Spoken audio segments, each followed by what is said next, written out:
好了，哎，怎么样？别的不敢说，黄鱼面你已经得到海阔在爸的珍藏了。哎，回头咱俩合作，去夜市摆个摊，赚钱咱俩对半比。修池负责做饭，你来干嘛？思怡，来，下手啊！吃啊吃。干嘛你嫌弃我呀？谢谢。你还好吧？我来送你。我看你下午到现在都没怎么说话，是不是吓着了？好的。你说，让人跳河就不想想他老婆孩子吗？估计啊，人是真扛不住。我爸要是碰上这种事儿，绝不会像他这样。说什么呢？呸呸呸！乌鸦子！呸呸呸呸呸呸！我爷爷说，男人不一定要有钱，但必须得有担当，天塌下来也得扛着。哎，我们院子里的男人都是这样。前任可没住咱们院哎，别给自己脸上贴金了。上次这雪糕钱还没还我呢，还爷们儿。你下回去我妈别用我的卡啊。没问题啊，以后游完泳再让我洗一次泳裤，一次10块钱。哎，那正好，那以后我这面50块钱，爱吃不吃。你怎么不说500呢？每天卖800碗，1个月财富自由，以后花钱雇我当保镖。哎，我花钱请你闭嘴行吗？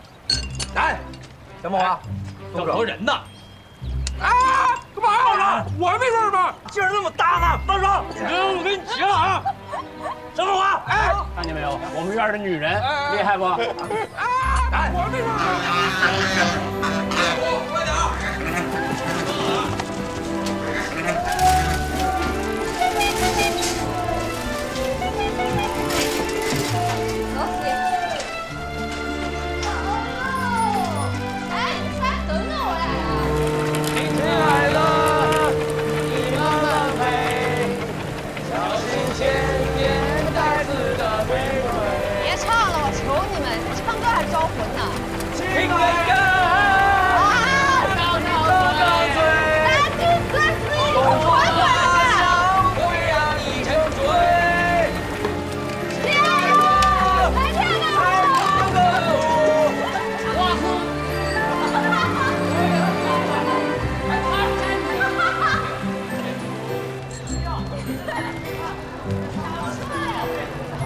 子怡，好好吃饭啊！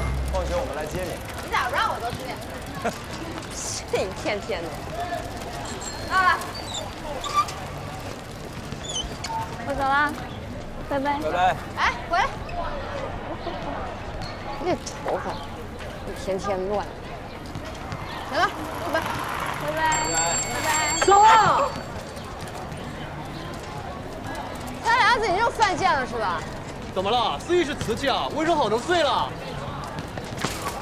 司仪也是你能叫的吗？你算老几啊？我算老大，你爹老二。行了，高3了，消停会儿，老跟傻子计较什么呢？子怡，上课去吧。拜拜。拜拜。好，华子，走。哎，小瑞，走走。好好照顾思怡啊，让她好好吃饭。谁要欺负她，你告诉她。好，放心吧，走吧。走吧。赶紧走了，迟到了。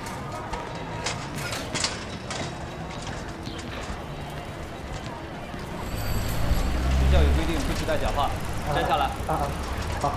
现在就摘啊。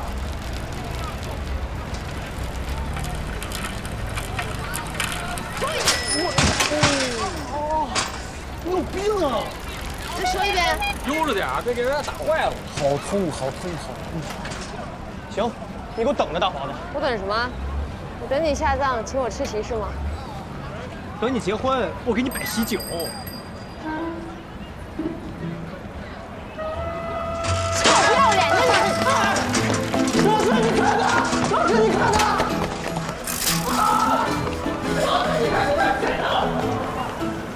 去年我们其中有10个同学考上了大学，其中有2名考入了重点大学，改变了自己的命运。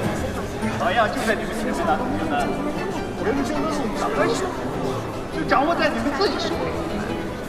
隔壁一中的学生们跟你们同龄，他们为什么能考上清华、北大啊，985、211，我们就不行吗？不行。我们不会这么没有自信吧？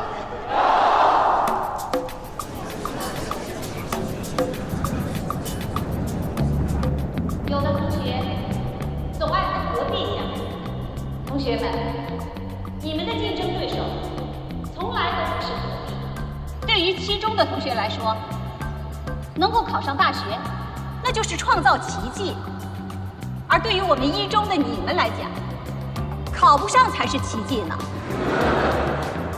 所以，同学们，对于高三这个最后一年，希望你们拼搏一年，明年的这个时候，大家都能拿到大学录取通知书，在大学里会师。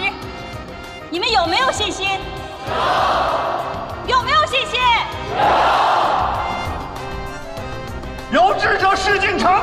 从现在开始，高三的同学要进入高考冲刺，以10倍的信心，100倍的努力。就这战斗力还敢叫板？好男不跟你斗。听见没有？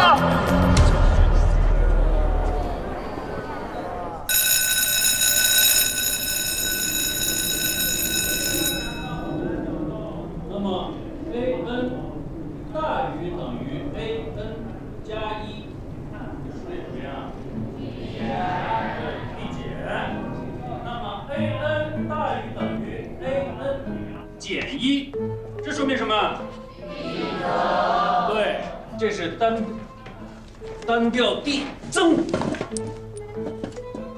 现在你们是高3了，别整天没精打采的，尤其是你，谢望和。来，我们继续上课啊！好身手啊！这些年把你给练出来了哈！承让。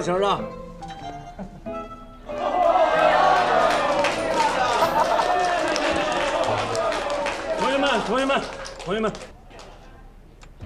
你们有没有想过，如果将来考不上大学，你们可怎么办啊？我觉得考大学不是唯一出路。考不上大学，我可以创业。世界首富比尔盖茨，不也没拿到毕业证？好，那我们就说说比尔盖茨。大家要知道，比尔盖茨在退学之前，人家可是考上哈佛了。他不想上，和考不上，那根本是两码事啊。老师说的好啊！好。那我们就不聊比尔盖茨。我们就说国内很多优秀的企业家，没有学历，没有背景，但是依然不影响他们的成功。那是在过去，在现在，只有知识才能改变命运。徐老师，算了，我不说了。啊，没关系。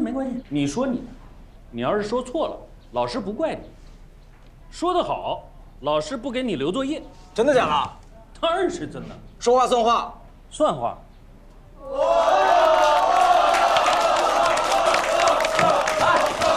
我觉得啊，你给我下来觉得。我觉得啊，您说的对，知识确实可以改变命运，但一定不是课本上那些死记硬背的知识。那要是每个人都认真学习的话，是不是每个人都能成功呢？但为什么成功者还是少数呢？同学们，这就不是找错参照物了，这叫偷换概念啊！不，徐老师，我想表达的是，相对于课本上那些死记硬背的知识，更重要的是我们的思维模式、我们的创意、前瞻性以及未来格局。通过观察、分析，去找到一个行业的规律，然后利用这个规律，才能够取得最终的胜利。好。那你说说，你怎么能够得到最终的胜利呢？打个比方，就说老师这个行业吧，您有没有想过，怎么能够在不影响自己本职工作的情况下，又能挣更多的钱呢？你想过？确实想过，但是一定不是1对1补课什么的，这种效率太低，效果也不好，挣不着钱，还容易落个埋怨。徐老师，我觉得您要是想挣钱，只有一个办法，就是刷题一赢。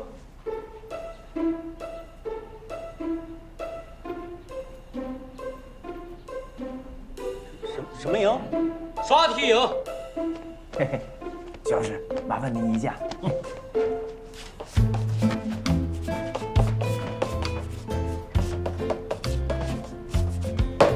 刷题赢。刷题不懂吗？一块儿刷题。其实，想要提高成绩很简单，就是玩命的刷题。但是你一个人在家刷题，遇到不会的，两眼一抹黑，你还是不会。但是如果身边有人给你指导呢，那就不一样了。刷到哪儿讲到哪儿，成绩一定会提高很多。当然啊，辅导课这不能收费，违反校规。但是您可以收取餐饮费、营养费、试卷印刷费等等。老师可以合法合规的挣了钱，同学们成绩也能够提高。我就问问大家，如果有这么一个地方，一个周末2天，徐老师讲解，管饭还不点名，我们就让徐老师挣这50块辛苦钱，大家愿不愿意？50也太贵了吧！嫌贵48也贵呀！44那数字多不吉利啊！44我去，哎，我也去。老实的点儿，必须给。我也去。徐老师，加上我，全班一共40人。哎呀，行，那也没多少钱。老师的时间也是很宝贵的啊。徐老师，您别着急啊，我给您算个账，一年有52个周末，52乘以44乘以40，得多少钱91520。91520，这只是一个班的价钱。您要是觉得不够，我们还可以扩招。您就按几何级数来算一下，扩2%，那得是多少钱？您先算着，我回去喝口水。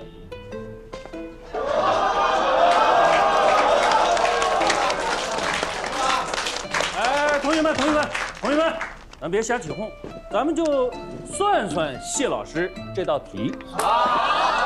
谢老师，红淮高3毕业生的基数是5850，理科生是80%。徐老师，您就别算了。如果照这么发展，在不久的将来，您就是亿万富翁了。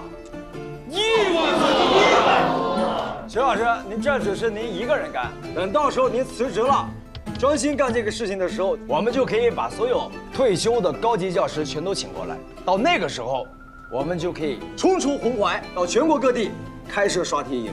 到规模再大的时候，给您批块地，可以开一个全国刷题中心。到那个时候，我们就可以打广告、融资、上市，只要政策不变，50岁之前您就可以实现财富自由了。那徐老师，您就是红淮首富了呀！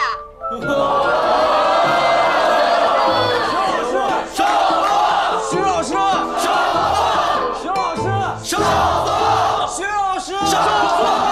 哎，徐老师，苟富贵勿相忘啊！徐老师，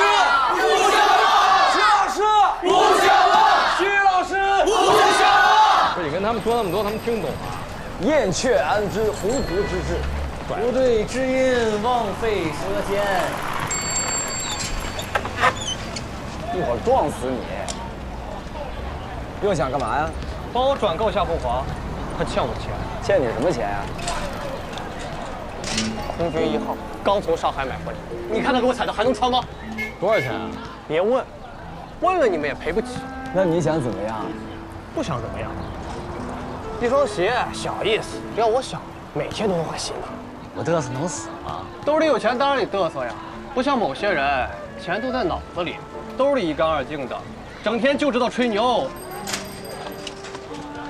三梁子，一天天嘴这么贱，是不是想挨揍便宜要费啊？你们真以为我打不过你们？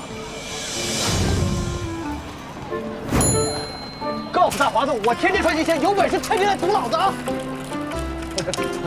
一个字儿，贱。我要是往和尚脑子就好了，赚大钱，带你们坐飞机看春演唱会去。嗨，演唱会又不贵。对啊，攒点零花钱不就够了？我得买第一排的。等春春唱到一半，我就冲上去，一把把她抱住，8个把人拉我都不撒手。春春得烦死你不可，烦就烦，她能记住我就行。我要在春春的演艺生涯中留下最浓墨重彩的一笔。1个字儿，姐。完了，快点！来了。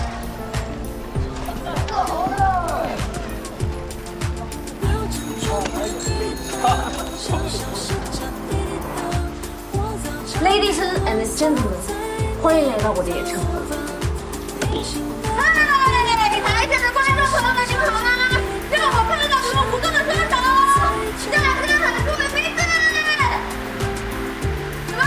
我们建议不接，不接，我不同意。这回说好的是借，就半年。我们想开个网吧，赚了钱就还咱。上回开妹网欠的钱还没还呢，还有上回都没还。上回不都还了吗？还你妈！你说什么呢？钱还到了你妈的口袋里，能回得来吗？你说你妈这2年来了多少回啊？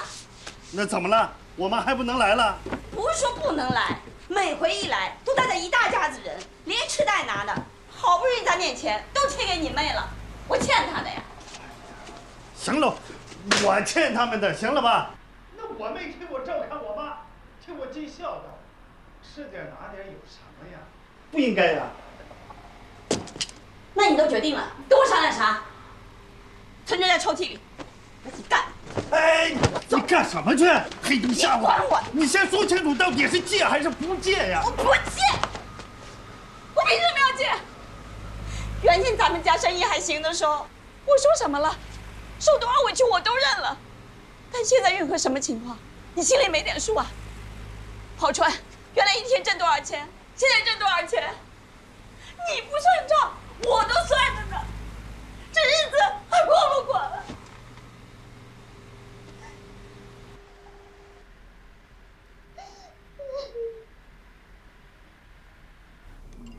高考志愿想好了没有？报哪儿？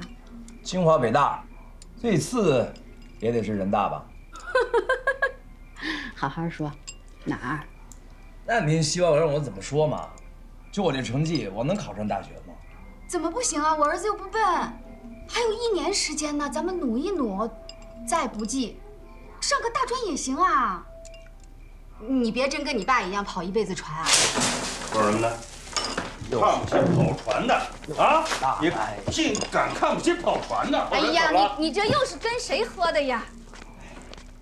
孙总，现在人家是大老板了，在外面有3个大工地，还有自己的这个水厂，哟，厉害！哪个孙总啊？我那同学3梁子他爸，破包工头。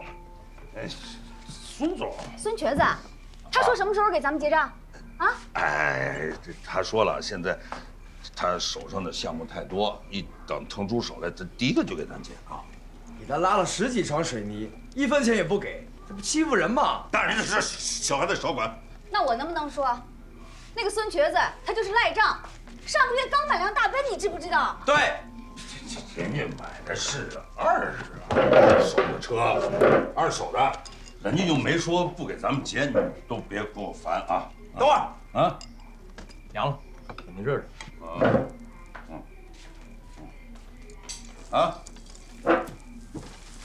你让他写个保证书，说好什么时候还，过了那个点儿得交滞纳金。疯了吧你？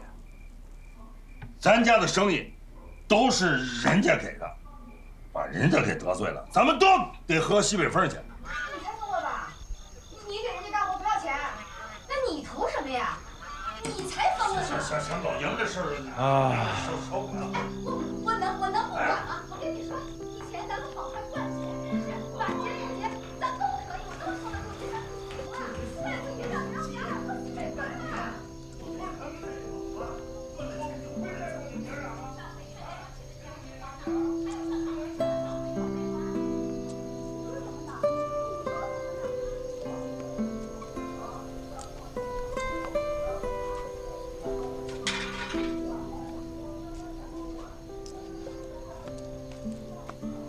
哪儿去啊？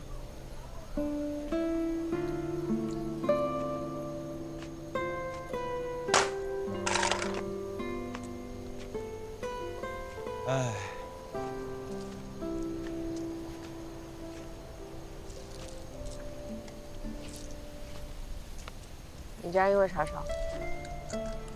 钱呗，还能因为啥？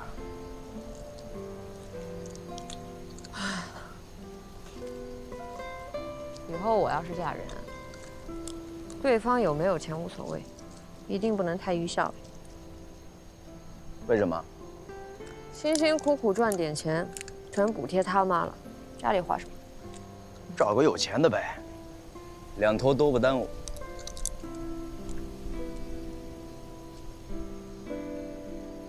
干嘛？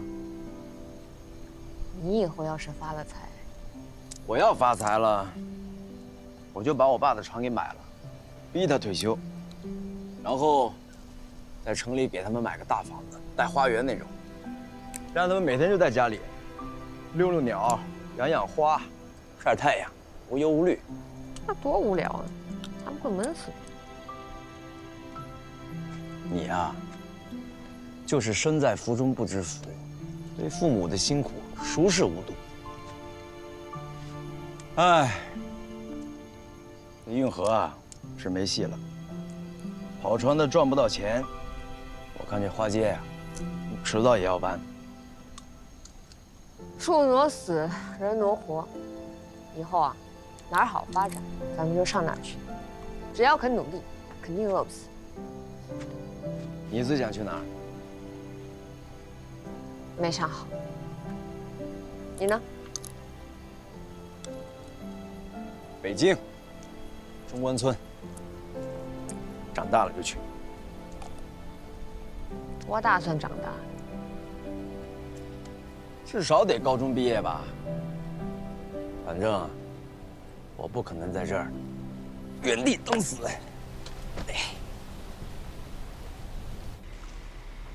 这《警世通言》上明文写道：杜十娘和李甲自北京崇文门上船。北京哪有长江？啊，这分明就是运河嘛！他们来到瓜州之后，遇到风雪，还没来得及转到长江呢。这百宝箱怎么可能是沉在那长江里头呢？是因为这冯梦龙图个方便，用一个“江”字取代了这运河。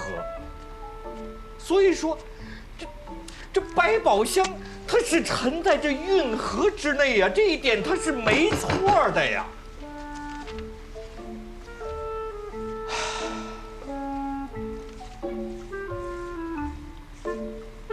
这以前也不是没被退过稿，可这以前退稿的时候，大江，最起码他会写上为什么会退你的稿，他退稿的原因是什么。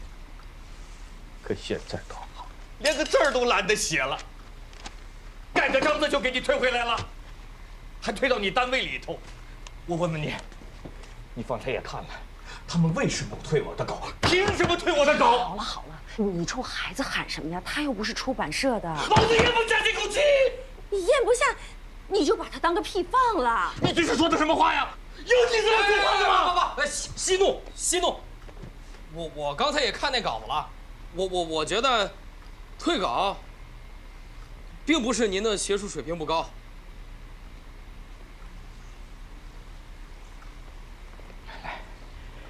爸爸问你，那他们为什么要退我的稿？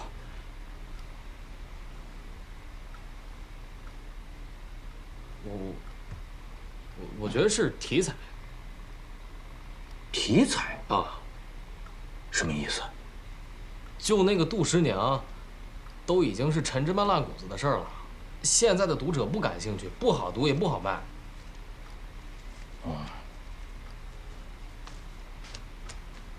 那他们对什么感兴趣呢？今年卖的最好的小说叫《鬼吹灯》，盗墓题材。以您的文化水平，闭着眼写的都比他好。你这说着什么话？你这叫干嘛呢？你怎么还能打孩子呢？没事吧？他这说的是人话吗？啊，他让我去写盗墓的去，他怎么不让我写杀人放火的？也行啊，变态家属连环杀人案也好卖啊。走吧。成何体统啊！我是一个文人，我能写那些下三滥的东西吗？我有我的反骨，情节你知道吗？你消消气儿。他这一点随我。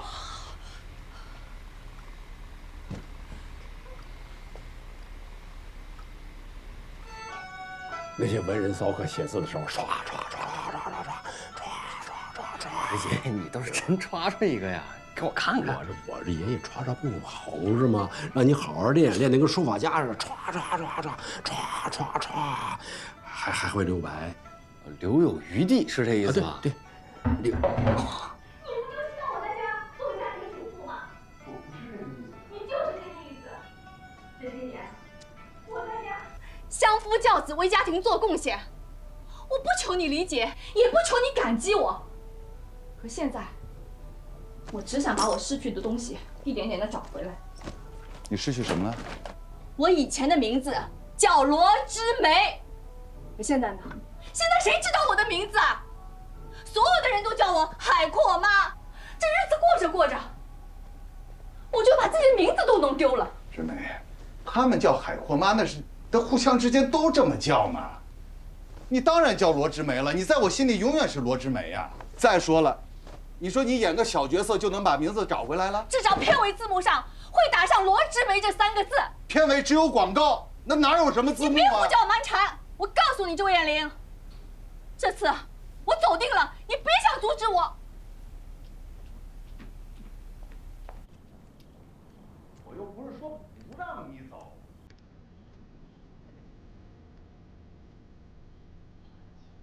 我现在说什么也不是，不说什么也不是，横竖就是挨骂，我能怎么办？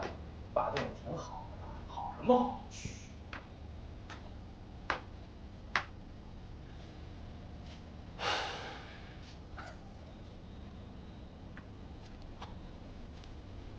都在呢。你家是因为什么？我妈要去横店，我爸不乐意。为什么？可能是不放心，怕我妈当了明星就不回来了。你妈当明星，你爸想太多了吧？当初要是没有我，估计我妈现在已经成功了。估计我妈挺怨我的。我妈也怨过我。为什么呀？我爸和我奶都想生男孩，结果生了个女儿，所以我妈一辈子抬不起头。你家这也是陈芝麻烂谷子的事儿了，怎么到今天还吵呢？前些年钱好赚，都不觉得日子难过，现在手头一紧，心里都压不住火了。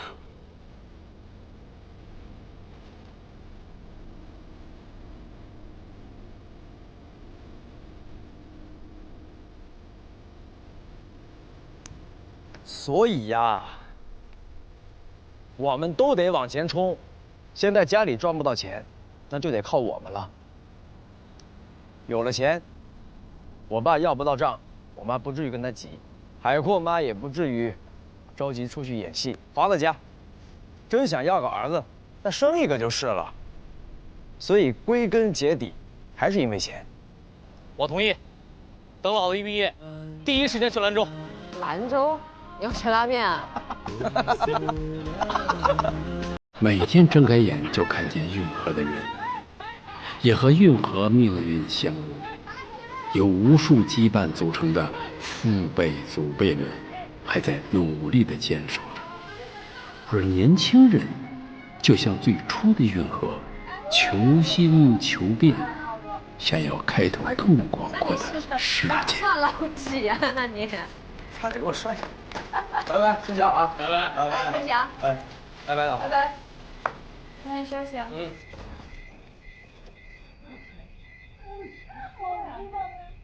我不是一个好妈妈，可是我已经尽力了。我知道，行，你站起来说，站起来说。行。我要是不把他送您这儿来，他早被老哥给糟蹋了。你说什么？那年我刚生老二，还在月子里，突然间有一天，我发现他在偷看思雨洗澡。他就是个畜生，畜生！思怡那年才10岁，所以我一狠心，赶紧把她给送您这儿来了。这几年，我老是做梦，梦见思怡爸爸就是站在那儿，看着我，也不跟我说话，光流泪。我知道他是在怨我，可是我但凡有一点手艺能够养活这个家，或者是老葛特像个人，我也不至于过成现在这样，是吧，妈？那我们就赶紧跟他离了吧，趁着年轻再找一个。不找了，我命硬，克人，克死了思怡爸爸，第2个也破产了，欠了一屁股债。你认命了哈？不认命还能怎么样啊？眼瞅着老2又要上学了，学费还没着落呢。妈，您不是每个月还有点房租钱吗？您能不能帮帮我们母子俩呀？你救救急嘛。那思怡呢？思怡怎么办？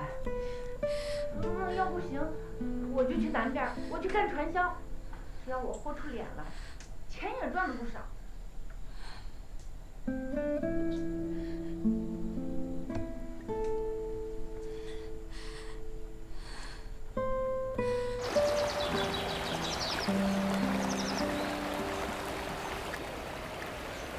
香喷喷的油条，刚炸出锅的油条，豆浆、豆花、茶叶蛋，人都没有。对，别喊了，省点劲儿，这都多半天了，连个人影都没看见。哎，马奶奶，思怡妈走了。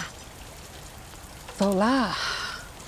昨天晚上啊，我劝了一晚上，她说她要到南边去闯闯，我没劝住。哎呀，南边现在吧，赚钱的机会多，好挣钱，工资也高。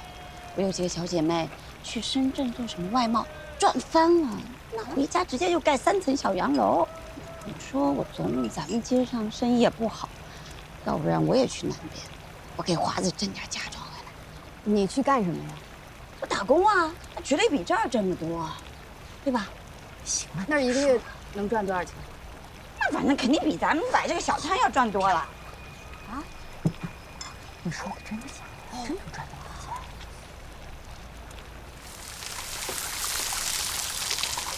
当他们发现了亚洲大陆，他们发现在亚洲大陆不只有巨大的市场，而且还有黄金和香料的时候，那么对于他们来说，要往亚洲大陆来，要跟亚洲这边进行商业互动，这是一个非常非常重要的原因，对吗？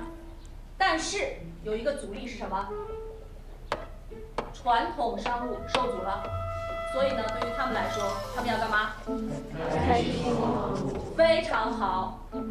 而且在物质上面，他们有了一定的保证，是什么呢？是的，这个时候他们的地理知识进步了，他们相信了地缘学说。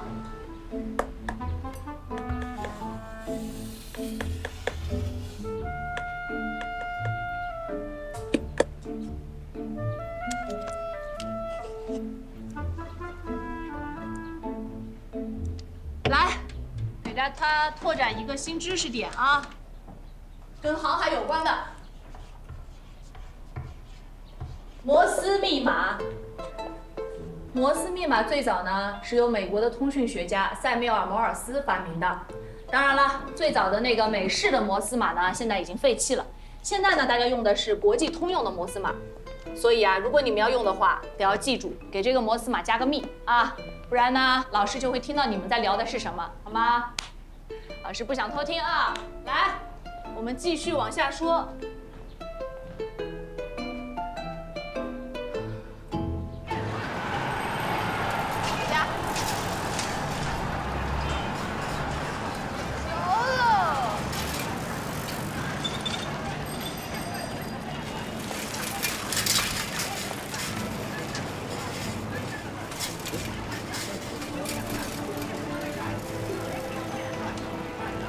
怎么了？上课吃零食被老师抓了？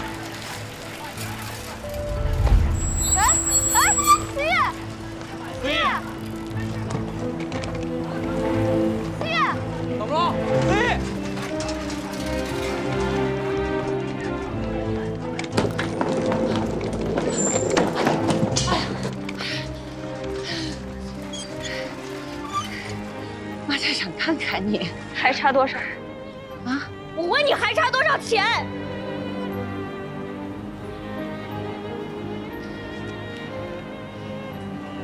钱的事儿不用你管，你的任务就是好好学习。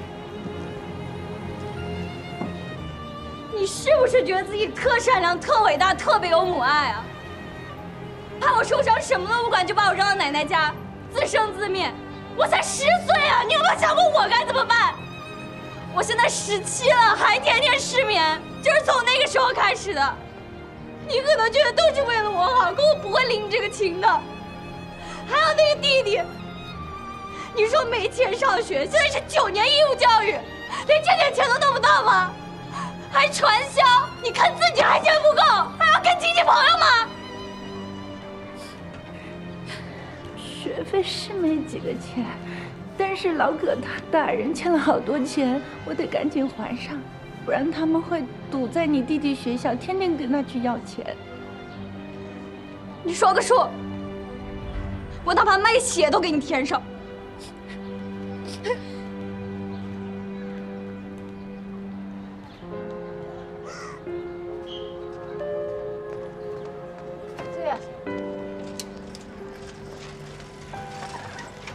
子毅，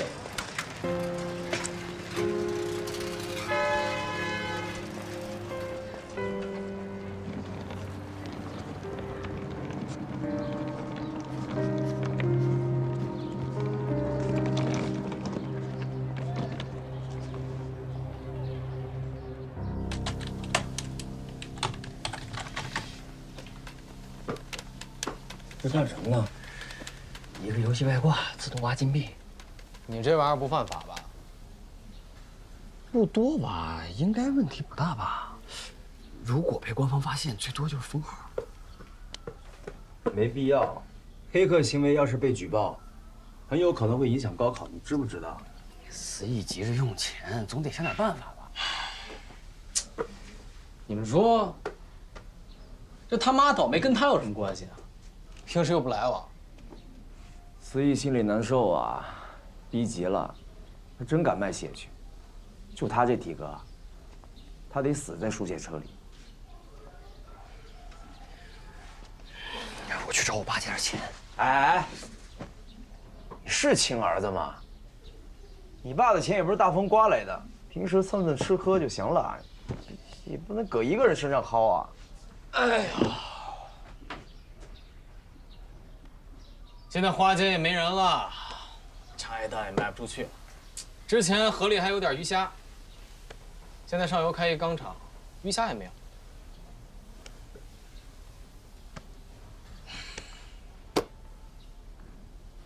哎，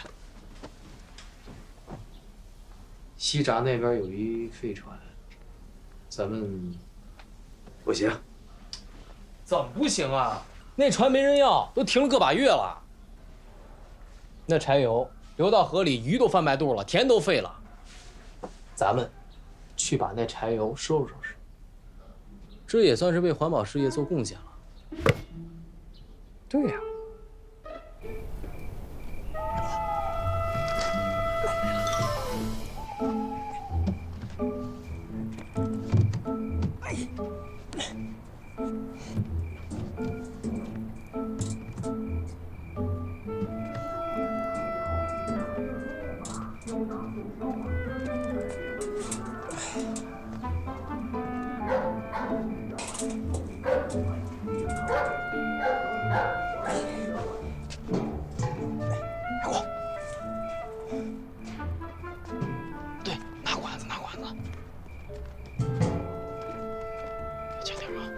你们要去干嘛？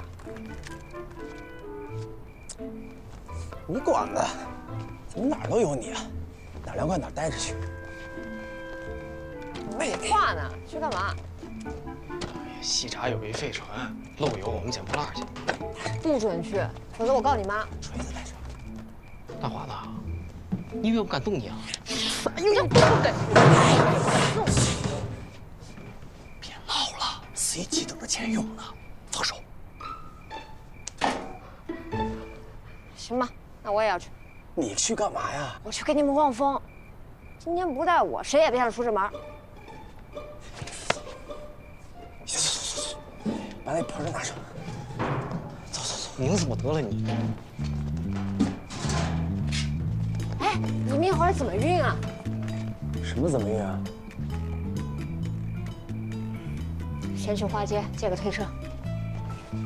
想的还挺周到，他绝对是一惯犯。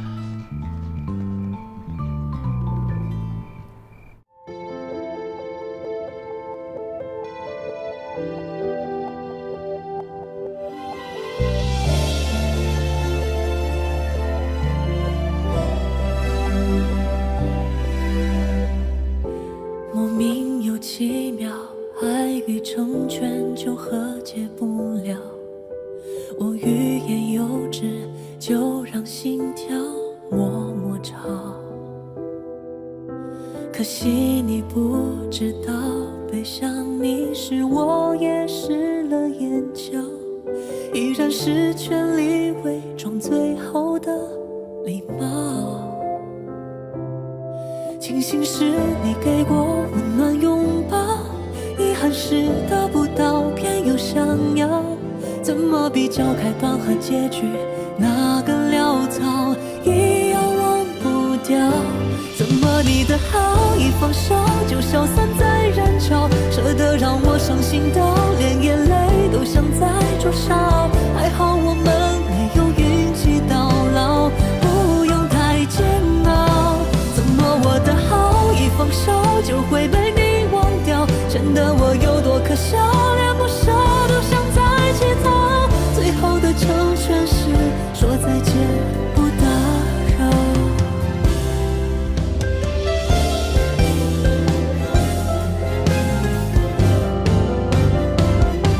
怎么你的好一放手就消散在人潮，舍得让我伤心到连眼泪都想再灼烧。还好我们没有运气到老，不用太煎熬。怎么我的好一放手就会被你忘掉？显得我有多可笑，连不舍